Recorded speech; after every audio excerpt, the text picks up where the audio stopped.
Hey everybody, how's it going? Welcome to another episode of Fast Trip where we rip into just one pack of cards. Last week we did a pack of 1990-91 OP-Chi Premier.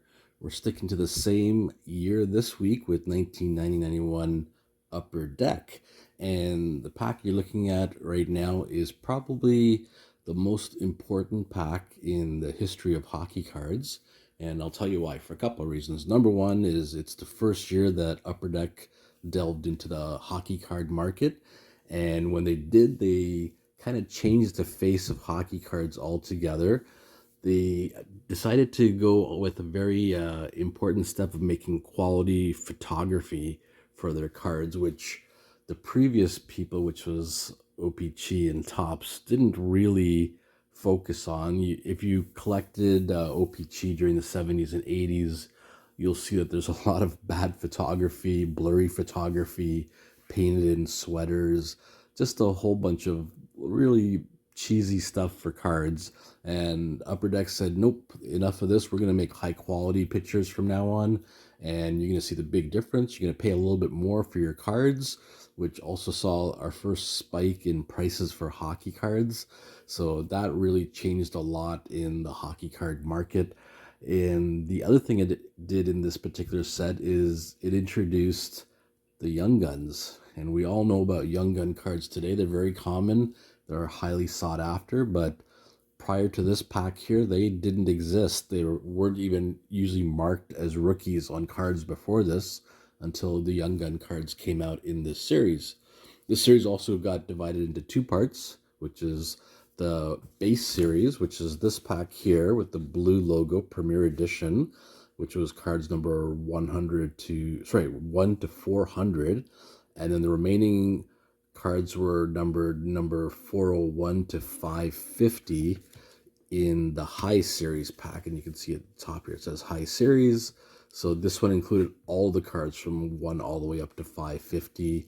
And that's important because the high series also included rookie cards for Sergei Fedorov and Pavel Bure, which were really, really highly sought after cards back then, especially the Pavel Bure, because it's the only rookie card he has is the one in this set here.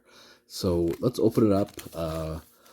This was also the year that Eric Lindros entered the league, and Upper Deck did not have the rights to his rookie card, which belonged to Score, which is another company making their debut this year also.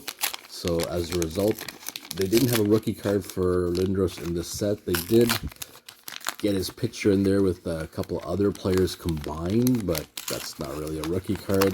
So that was a big thing, but there's tons of other rookies in here. So let's open it up. There's 12 cards in a pack. Let's get the wrapper out of the way and show you the cards. So the first one is Trevor Linden of the Vancouver Canucks, who was a huge star for them, of course, back then. And right away, you can see that the photos are much clearer than they were in OP-Chi Topps. And then in the back, they made a second photo along with the stats, but they didn't show the player's full stats of his entire career on the back here, which was a big change from OP-Chi that showed every single year of their stats. This one was condensed. I think it was a maximum of 5 years they would show in here, which was a big change. Some people liked it, some people didn't.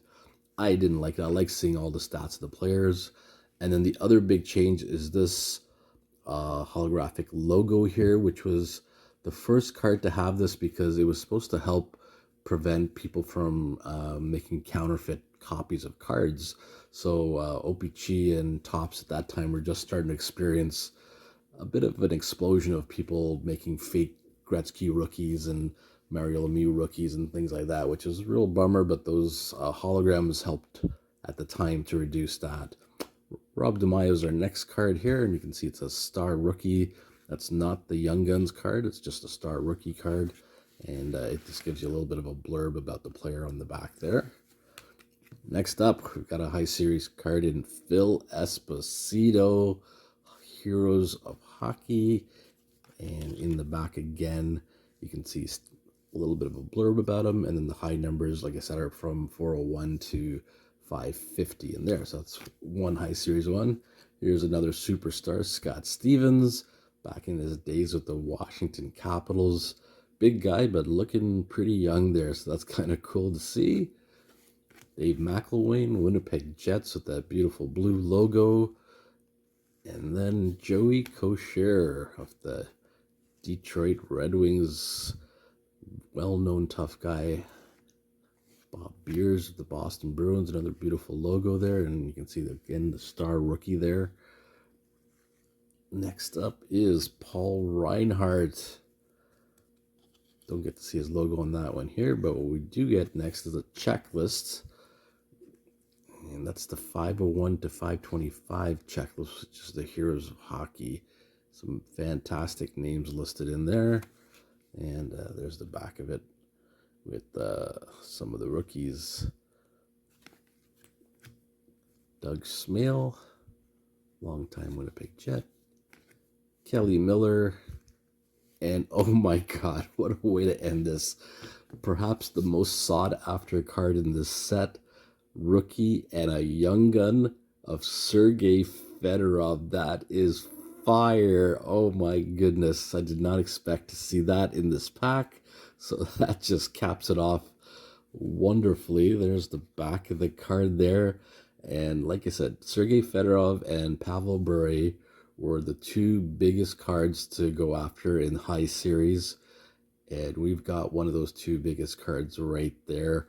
I do own another Fedorov Young Gun, so this is not the first time I pulled this, but it's still fun to pull another one. You can't go wrong with a Sergei Fedorov card. They're not worth quite as much today as they were back then, just because there's so many prints of it available, but it's still a fabulous card to have in your collection.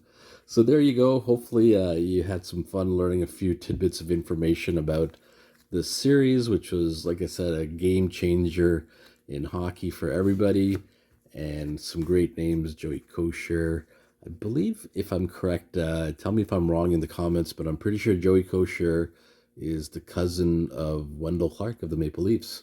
So that's kind of cool also. So I'll get this one sleeved up.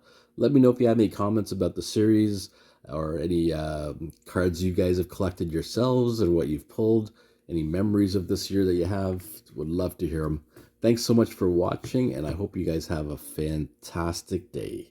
Catch you later.